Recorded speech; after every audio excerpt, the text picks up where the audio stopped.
आज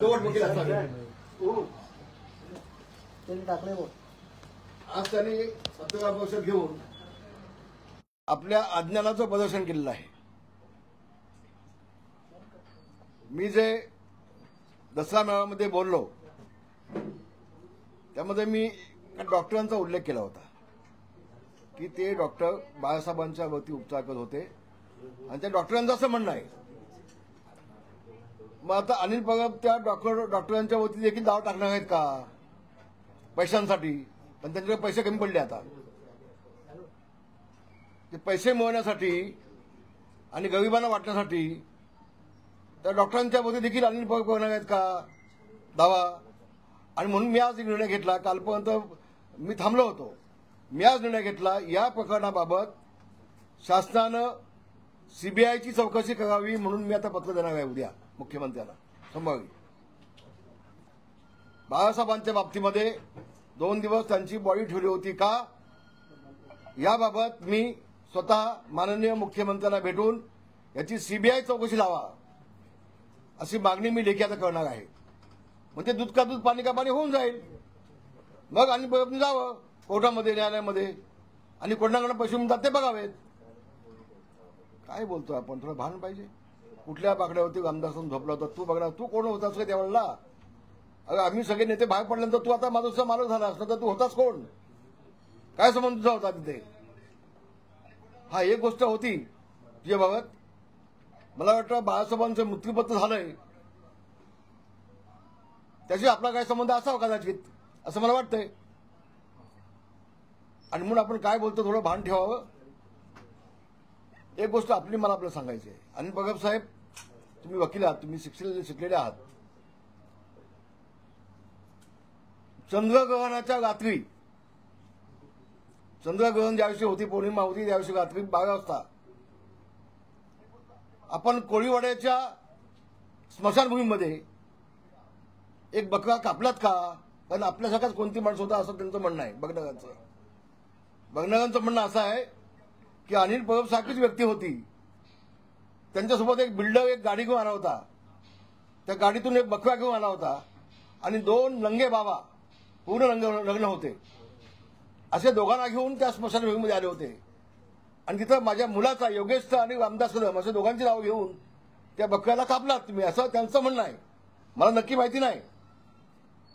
तर हे वास्तव असेल तर ते चुकीचं आहे. आपण शिकलेली व्यक्ती आहोत. हे आगळी कृत्य आपल्याकडनं होता कामा नये असं मला वाटतंय. आणि म्हणून हे महाराष्ट्राला कळावं. आपण जर खुलासा आपल्याकडनं झाला तर सोयीचा होईल. आपल्याला हात जोडून विनंती आहे. कारण आपल्यासारखीच व्यक्ती कोणती होती असं बघण्याचं म्हणणं आहे. त्याचा खुलासा व्हावा आपल्याकडून अशी माझी आपल्याला विनंती आहे. तेव्हा हे सगळं थांबवा. मी नवीन नाही पक्षामध्ये. 50 वर्ष मी मातोश्रीमध्ये काढलेली आहेत. तुम्ही किती वर्ष होतात मला माहिती नाही. दंगलीच्या वेळेला पोलिसांनी 2-4 लाठ्या मागल्या तर खूप मी मोठं काम केलं असं आपण मागून सांगत होतात लोकांना उद्धवजींना. आणि माझं मत असं आहे की याबाबत उद्धवजींनी बोलावं स्वतः. मी काल पण ते सांगितलं होतं. माझं उद्धवजींना आव्हान आहे. हे चळे चपाटे चमचे बिमचे हे काय माझ्या विरोधामध्ये पत्रकार परिषद घेत आहेत? उद्धवजींना माझं आव्हान आहे आपण बोलावं. नाहीतर मला नाईलाजानं ह्या सगळ्या घटनेची चौकशी लावावी लागेल. बोला. त्यांनी तुमच्यावरती वैयक्तिक आरोप केला. 1993 साली तुमच्या पत्नीने जाळून घेण्याचा प्रयत्न केला की जाळण्याची नार्को टेस्ट करा असं ते म्हणतात. वैयक्तिकरित्या हो माझी तयारी आहे. उद्याही माझी तयारी आहे. आणि जर त्यातनं सिद्ध झालं नाही तर तुम्हाला काय सजा द्यायची ते पण सांगा. माझी तयारी आहे बिलकुल. त्यावेळेला माझी पत्नी 2 स्टोव्ह होते. स्टोव्हवरती जेवण बनवत होती खेळला. स्टोव्हचा खालची जे साडी असते त्या साडीला आग लागली पहिल्यांदा आणि मग फडका उडाला आणि त्यावेळेला मी वाचवलं माझ्या पत्नीला. हे हात अजून आहे साक्षीदार. हे जळलेलं माझे हात आहेत. माझ्या पत्नीला मी वाचवले. 6 महिने माझी पत्नी जसलोकमध्ये होती. 6 महिने मी ऍडमिट होतो तिथे. मी थांबलो होतो बाजूच्या कॉटमध्ये गुम घेऊन. तू आम्हाला काय सांगतोस रे? हे धंदे आमचे नाहीत.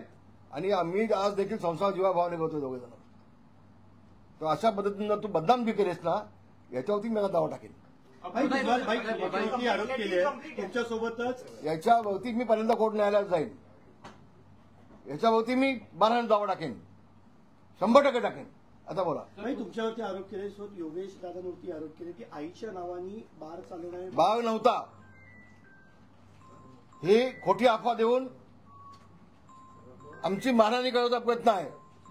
ऑर्केस्ट्रा होता, ऑर्केस्ट्राचं परमिशन होतं आणि ज्या सेटिंग चालूच होता त्याच्याकडे अग्रीमेंट होती, ते अग्रीमेंट आम्ही दिले.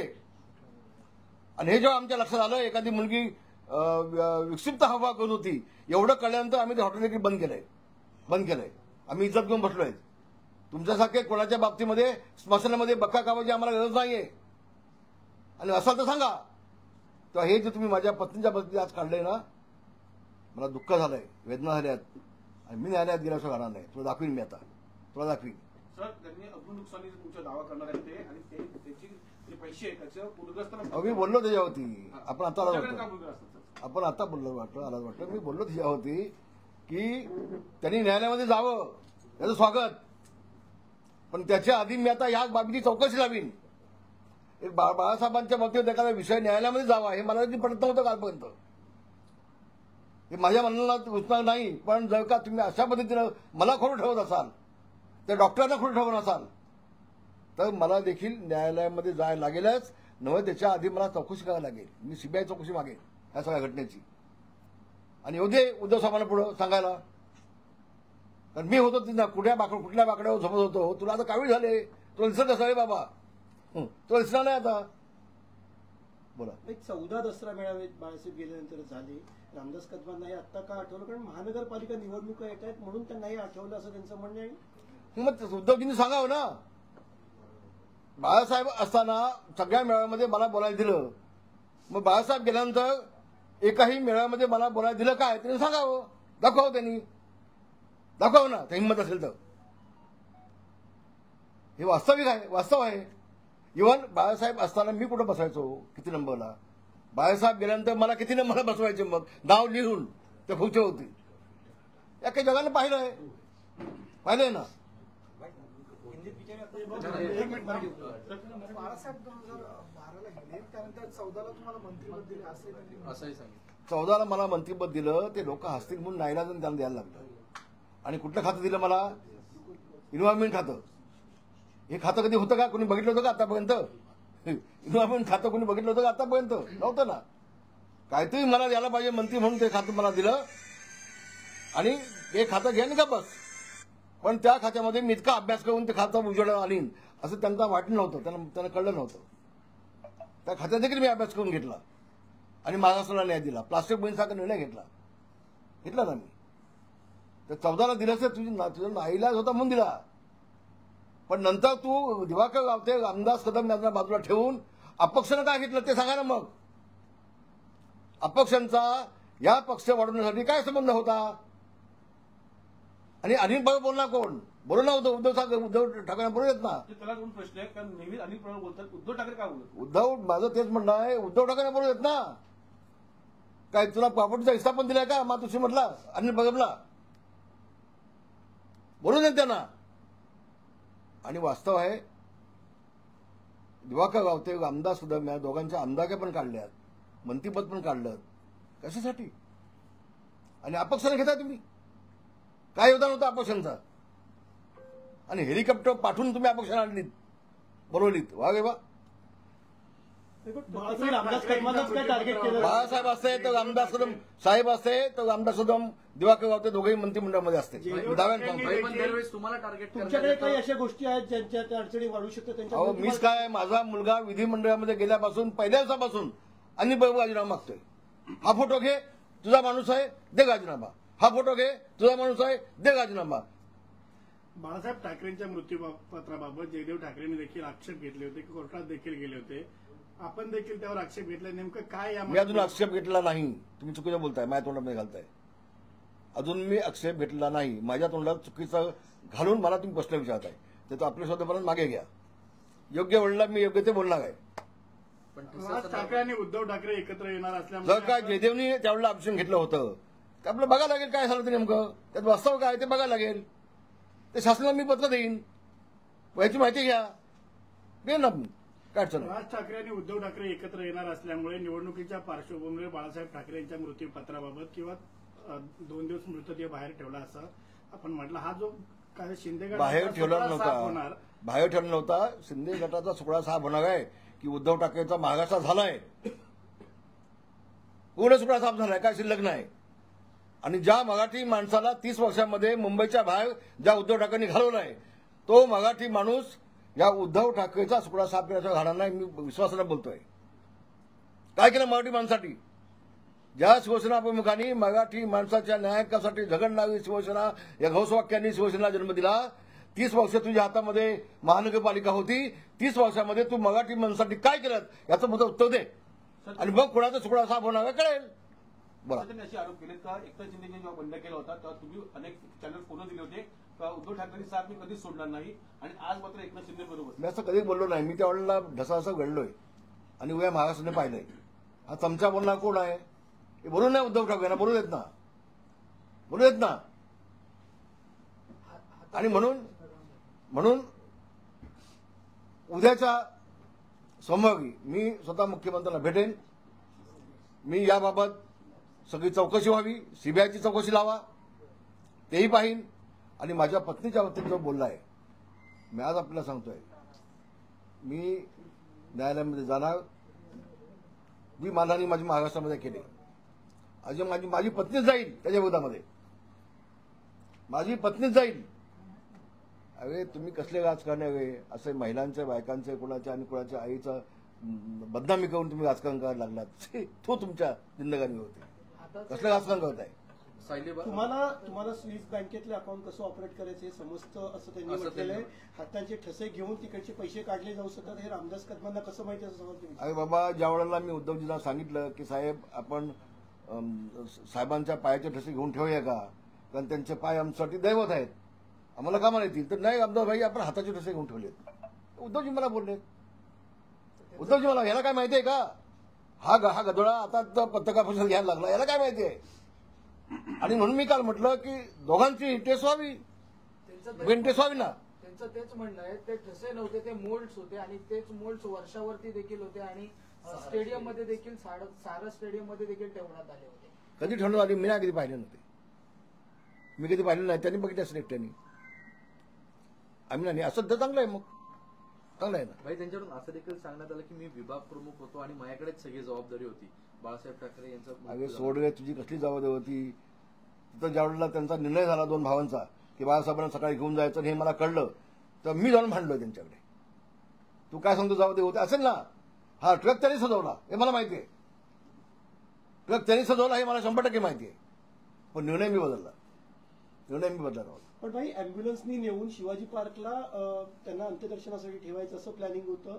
आणि मी जे वास्तव आहे ते बोललोय. त्यानंतर मी उद्धवजींच्यावरती गेलो मातृसातमध्ये, मी भांडलो त्यांच्याकडे. म्हटलं साहेब आमचे आहेत आणि आम्ही गपचूप अँब्युलन्समध्ये घेऊन जाऊन देणार नाही, आम्ही ट्रकमधून साहेबांना घेऊन जाऊ. मला म्हटलं ठीक आहे, तुम्हाला जे योग्य वाटतं तुम्ही करून घ्या. हे बोललेत उद्धवजी त्यावेळेला, बोलले. तू असं विभाग प्रमुख ना, ज्यावर रामदास आज विभाग प्रमुख आहे, आज तू मातृचा मालक झालायस. तेव्हा तू विभाग प्रमुख होतास, आज तू मातृचा मालक झालायस. तूच पत्रकार परिषद घेतोय. बोलू नाही उद्धवजीला बोलू देत ना. कुठले मोल्ड आहेत, काय काढलेत मोल्ड, ते एकदा बघू दे, बघेन एकदा जाऊन. चांगलं असेल तर रामदास कदम बाकडा शोधतोय मी, लवकर शोध, उशीर होईल ना आता शोधायला. अरे मातोश्रीमध्ये सोफे आहेत, ऑफिस आहे आतमध्ये, आतमध्ये सोफा आहेत, 2 सोफे आहेत समोर आतमध्ये. एका मी काय नवीन माणूस आहे मी? कोणा सांगतोस तू?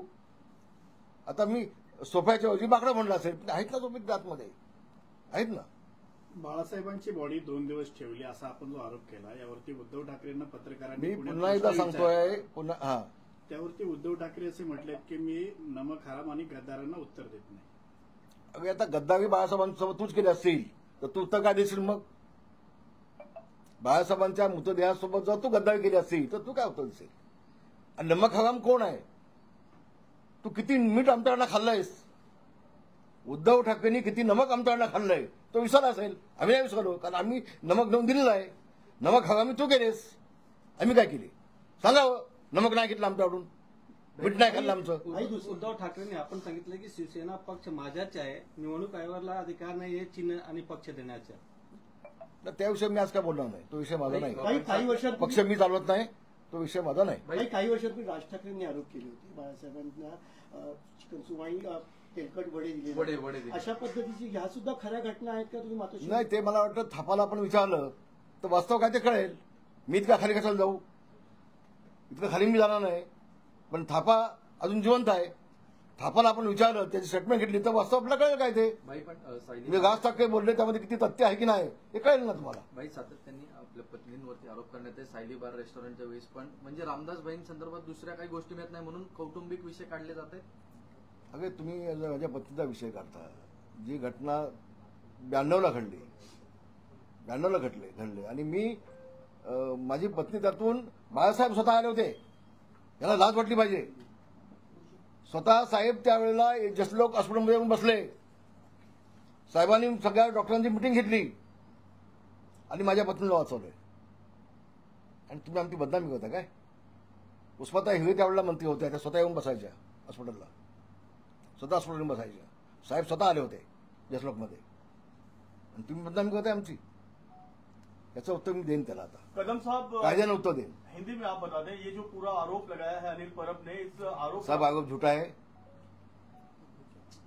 वो बोलते हैं मैं मानहानि का दावा डालूंगा, पैसा मिलेगा मुझे, मैं बांटूंगा. तो उनके पास केबल का पैसा तो बहुत है ना, अब उनको मालूम नहीं. वो केबल की मैंने जांच लगाई है अभी,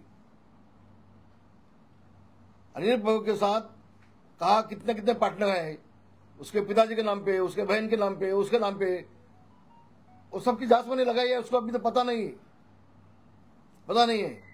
तो पैसा बहुत उसके पास है. तो पैसा मिलने के लिए वो अगर कोर्ट में जाता है, बाला साहब के लिए नहीं जा रहे हो भाई तो अच्छी बात है. दो सवाल है. एक तो किन आधार पर आप यह आरोप लगा रहे हैं कि 2 दिनों तक संभवतः उनका शव रखा गया होगा? देखिए जो डॉक्टर बाला साहब के ऊपर उस वक्त वो जांच कर रहे थे, वो डॉक्टर ने मुझे खुद बताया कि कदम साहब उस टाइम ऐसा हो गया.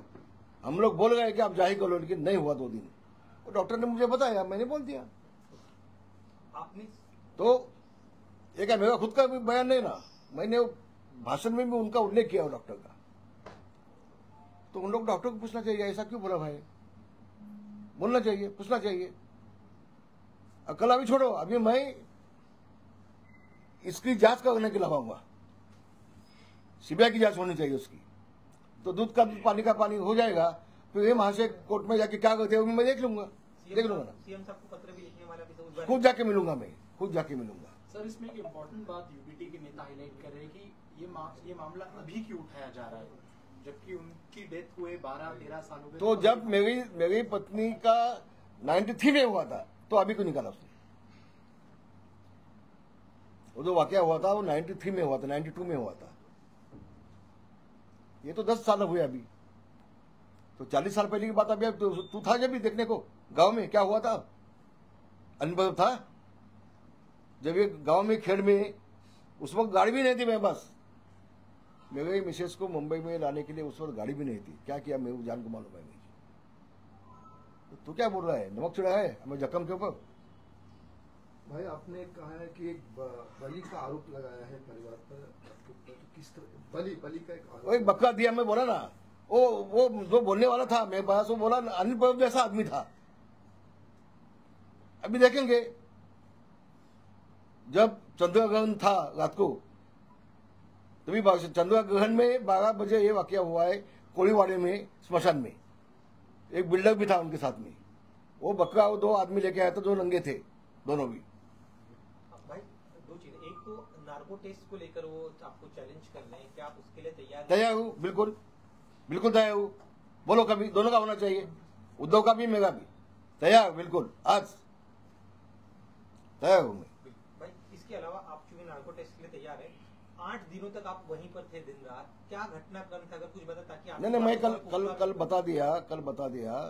साहब बीमार थे, हम लोग सब जाते आते थे वहाँ, रात को सोते भी थे. मिलिंद नार्वेकर वो बाला साहब के बंगले में मातोश्री के बाजू में जो गेस्ट हाउस है मिलिंद नार्वेकर वो रेस्टोरेंट में सोता था, पूछो उसको। और वो बेचारा भी सुबह घर में जाके वापस आता था। तो ये वाकया है, इसको क्या पता है? मानहानि का मुकदमा आप पर करने वाले हैं, इस तरह का आरोप दावा उन्होंने अभी मैं ही कर लूंगा उनके ऊपर अभी मैं ही कर लूंगा। और ये जो बात है उसकी मैं जांच लगाऊंगा कि जो डॉक्टर है वो झूठ बोल रहे क्या। महाराष्ट्र में फिलहाल बाढ़ की परिस्थिति है, लाखों इसी पे कंटिन्यू आपके आरोपों पर आज जब पुणे में उद्धव ठाकरे जी से सवाल पूछा गया तब उन्होंने आपके लिए असंवैधानिक शब्दों का प्रयोग किया। मैं वही बोल रहा हूं, मैं वो नमक जो है वो नमक उद्धव ठाकरे ने हमारा खाया है। नमक हराम उद्धव ठाकरे है, वो झूठ बोल रहे हैं। वो झूठ सबको गाली देते हैं।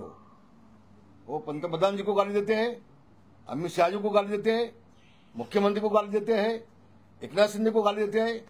उनका दिमाग ठिकाने पे है वो पहले देखना पड़ेगा। एक अच्छा डॉक्टर उनको चाहिए अभी, ऐसा मेरा कहना है उनके लिए। क्या नमक था ये, कब या बस वो समझने वालों को ऐसा काफी होता है। कुछ गद्दार शब्दों का भी प्रयोग किया गया है उस वक्त बाइट देते आपके प्रति? कौन गद्दार है? मैं? अरे जब गाने गया पार्टी से तब 1 साल ये उद्धव ठाकरे मुझे गाड़ी के सामने पहले सीट पे बिठा था, फिर बाहर निकलता था माधुसर में।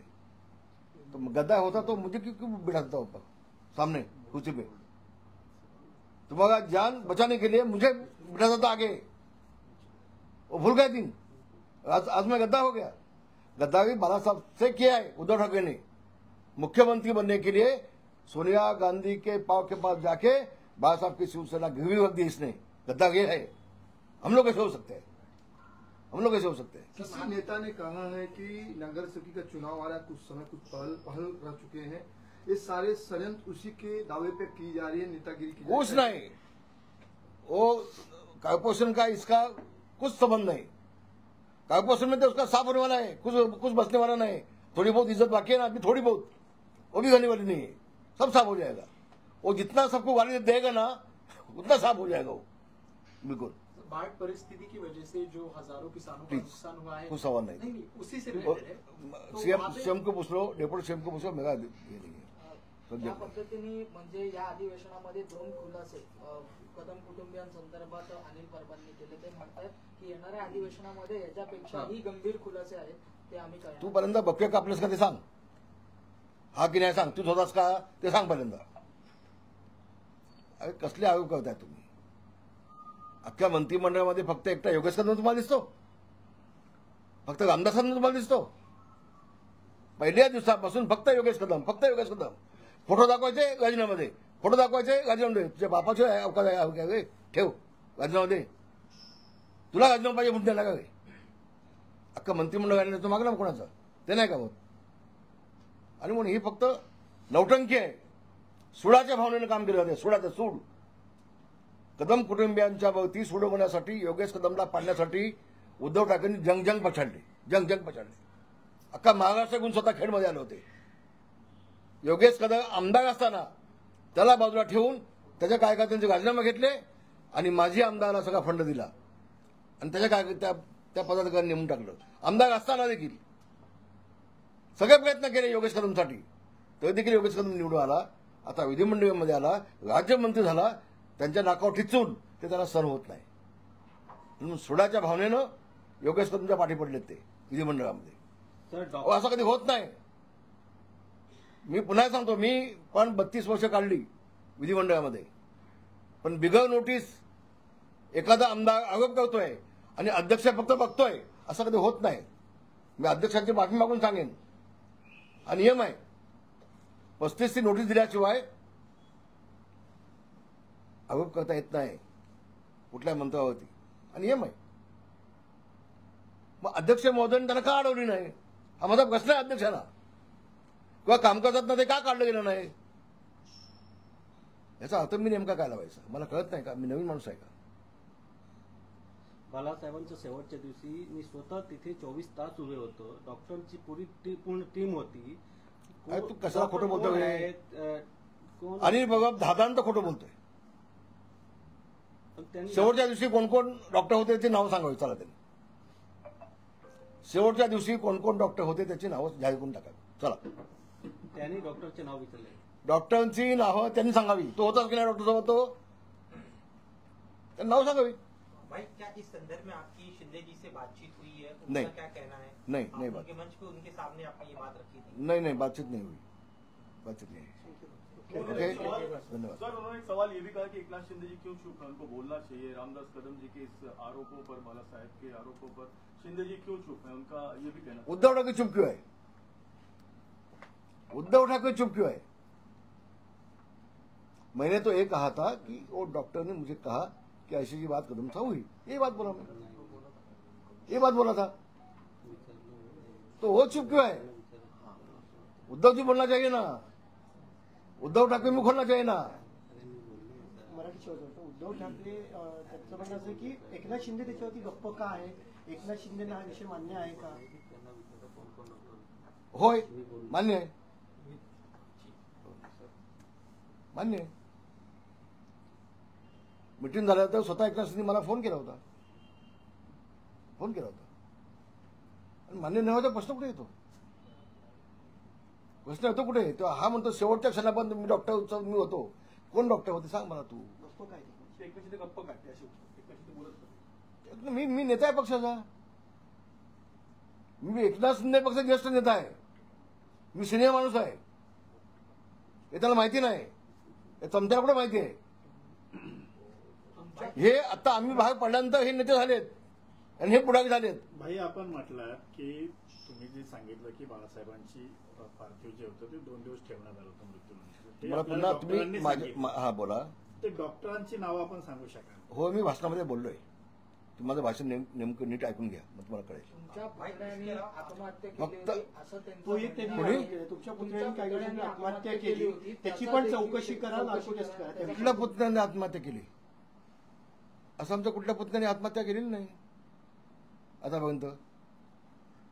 माझ्या कुठल्याही पुतण्याने आत्महत्या केली नाही. हा महाराष्ट्राला फसवतोय, आमची बदनामी करून चाललंय. वया उद्धव ठाकरेंचा स्वभाव आहे, स्वतः बोलायचं नाही, इतरांना पुढे पाठवायचं. आम्हाला माहिती आहे. तर कुठल्या पुतण्याने आत्महत्या केली तर सांग म्हणा, एकदा नाव सांग, त्याचं नाव सांग ना. ते सगळ्याचं खोटं आणि चांगलं तुम्ही मला बोललात तर मी आता पत्रपरिषदेचे काढीन आणि या सगळ्या बाबी होती मी न्यायालयात जाईन. आज अनिल परब ने योगेश जी को भी कटघरे में खड़ा किया, बार के संदर्भ में उन्होंने सवाल उठाया, उस पर आपका? मैं फिर से आपको बोल रहा हूं, मैं ये बार नहीं है, 35 साल से होटल है. और उसने लेडीज बार करके उसने विधिमंडल में कहा हमारी बदनाम की है. वो लेडीज बार नहीं है, नहीं है, खाली ऑर्केस्ट्रा उसमें. और युवा हमने शरद शेट्टी नाम के सोसाइटी है उसको चलाने को दिया है, उससे एग्रीमेंट किए है, उसकी जिम्मेदारी है. तो जब मुझे पता चला कि एक उसमें एफआईआर में लिखा है एक कोई लड़की अलग तरह से हवा उसका था, हमने इमीडिएट उसको नोटिस दिया, होटल से उसको निकाल दिया, होटल को लॉक भी लगा दिया. हम लोग लेडीज बार के माध्यम से पैसा खाने वाले लोग नहीं है. भगवान ने हमें बहुत कुछ दिया है, बहुत कुछ दिया है. तो खाली हम लोग को बदनामी. कल भी उद्धव साहब ने भाषण किया दसरा में, उसमें भी उसने ये लफ्ज निकाला कि मंत्री के माँ के नाम पे लेडीज बार है. नहीं है, गलत बोल रहे हैं उद्धव जी भी, झूठ बोल रहे हैं, हमारे बदनामी कर गए. और उसका जवाब मैंने उसी वक्त दिया है, 3-4 टाइम पत्रकार परिषद लेके भी जवाब दिया है. लेकिन कैसा होता है, जो सोने वाला है ना उसको जगह कर सकते हैं, तो सोने का बहाना किया है उसको अपने जगा सकते हैं, वैसे उनकी बात है. शेवटचा प्रश्न की त्यांची भाषा एवढी घसरली आहे, भाडकाऊ वगैरे सारखे शब्द त्यांनी वापरलेले आहेत. अरे दलाली पण वापरला, अशा पद्धतीची भाषा घसरली. भाड कुणी खाल्ली हे अख्ख्या महाराष्ट्राला माहिती आहे ना. भाडकाव कोण? आम्ही निष्ठाने काढली मातोश्रीमध्ये. 50 वर्ष, 52 वर्ष, 53 वर्ष निष्ठाने मातोश्रीमध्ये काढली आम्ही. ज्यावेळेला तुमच्या जीवाला धोका होता त्यावेळेला गाडीच्या पुढच्या सीटवरती आमदार बसून बाहेर पडत होतात, तेव्हा आमदार समूह चांगला होता का? तेव्हा चांगला होता का आमदार समूह? फक्त बाळासाहेब गेल्यानंतर एका नेत्याला कसं संपवायचा, ती भाड कोणाकडे खाल्ली होती मग नेत्यांना संपवण्यासाठी? तुम्ही नेत्यांना बाजूला ठेवून अपक्षाला मंत्री केलात तेव्हा तुम्ही भाड खाल्ली होतीत? भाड खाल्ली होतीत अपक्षाकडनं? याचे उत्तर द्या ना महाराष्ट्राला. इतक्या खालच्या भाषेमध्ये मला बोलण्याची आवश्यकता नाही.